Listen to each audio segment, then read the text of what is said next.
Hello everyone, ఇది Christmas రోజు continuous video అండి. చర్చ్ బయట అయితే ప్రోగ్రామ్స్ అవి అవుతాయన్నమాట ఎవ్రీ ఇయర్ కూడా. నాకైతే ఎప్పుడూ రాలేదు, నేనే ఫస్ట్ టైం రావడం.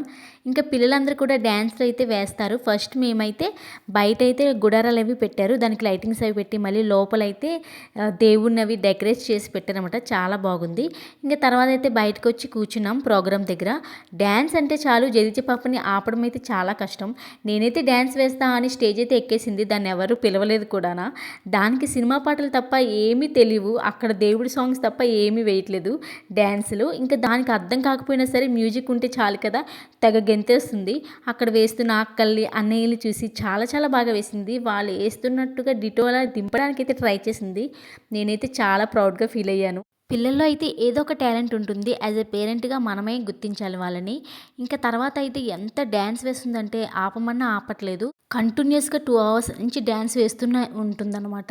ఇంకా కాళ్ళు నొప్పి వస్తే ఇంకా నైట్కి అయితే ఇబ్బంది పడుతుంది కదా అని ఇంకా అమ్మ అయితే బుజ్జగించి బ్రతిమలాడి ఎంత రమ్మన్నా సరే రావట్లేదని ఇంకా నేనైతే తీసుకుని వెళ్ళిపోయాను ఇంటికి. ఇంకా తర్వాత మేము వెళ్ళాక తెలిసింది అక్కడ సినిమా సాంగ్స్ కూడా డ్యాన్స్ వేస్తారని. నేనైతే చాలా ఫీల్ అయ్యాను, ఎందుకంటే మా జైదిత్య పాపకి వచ్చిన డ్యాన్సులు వేయలేదని నేనైతే చాలా ఫీల్ అయ్యాను. ఇంకా ఏం చేస్తాంలే, నెక్స్ట్ ఇయర్ చూసుకుందాంలే అనుకొని ఇంటికైతే వెళ్ళిపోయాము. అంతే. వీడియో నచ్చితే లైక్ చేయండి, షేర్ చేయండి, సబ్స్క్రైబ్ చేసుకోండి గైస్.